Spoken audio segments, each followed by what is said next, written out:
Alors voilà un cas de figure qui m'est déjà arrivé plusieurs fois.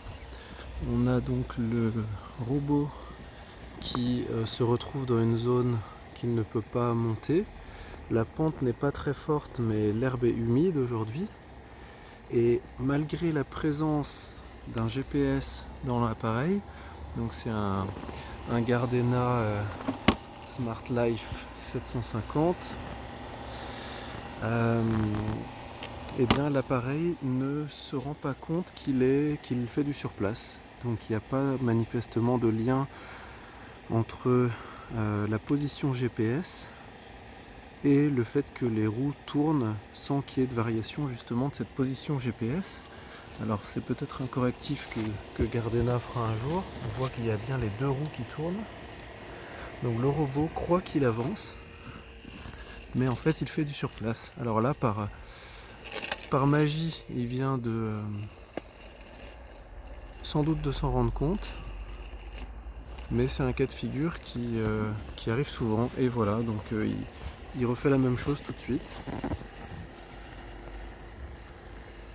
Donc j'ai cru à une bonne surprise qui s'était débloquée, mais alors je ne sais pas pourquoi ce ralentissement des roues.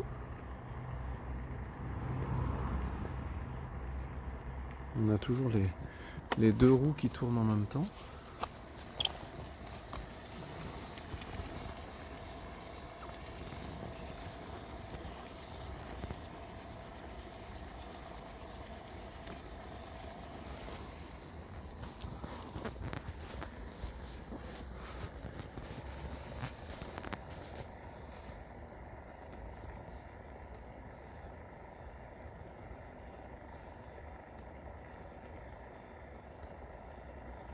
Alors qui patine un certain temps, ça me paraît pas choquant, mais qui reste tourné si longtemps en labourant la pelouse, ça paraît clairement excessif. C'est un appareil qui a une précision de positionnement à 1 ou 2 mètres près, qu'on peut contrôler dans l'application, donc il devrait se rendre compte qu'il fait du surplace là.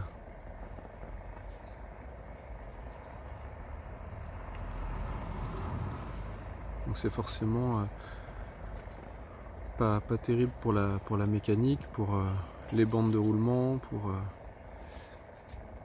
pour la batterie.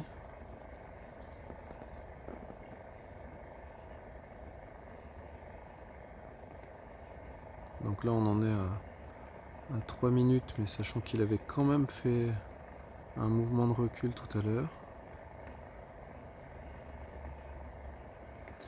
Donc c'est un modèle Gardena Smart Life de 2022 avec la fonction entre guillemets intelligente Lona. C'est le modèle fait pour une surface maximale de 750 m² de tonte.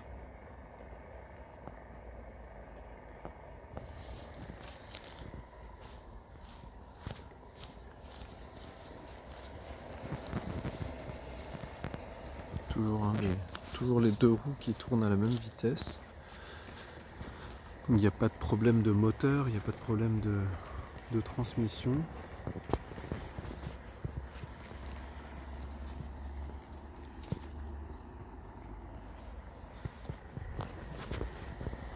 Et comme je disais, la pente ici, je ne l'ai pas mesurée, mais c'est pas une pente très forte. Et si tant est qu'elle soit trop forte, de toute façon là le robot l'a pas détecté, puisque s'il avait détecté une pente supérieure à 35%, mais il se serait arrêté tout simplement. Donc pour lui la pente n'est pas trop forte, il pense qu'il avance, il croit qu'il fait une traversée,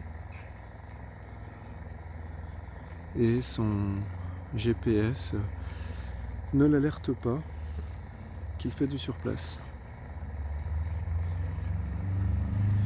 Donc espérons que Gardena décide de faire une mise à jour de leur firmware. A priori ils ont toutes les informations nécessaires. Et là, voilà, donc on en est à 5 minutes, donc je pense qu'on a tourné 2-3 minutes sur place. Le robot décide de revenir presque au même endroit et c'est reparti. Voilà, donc c'est pas un appareil de très haute gamme, mais c'est pas non plus un premier prix. Donc c'est un comportement assez décevant.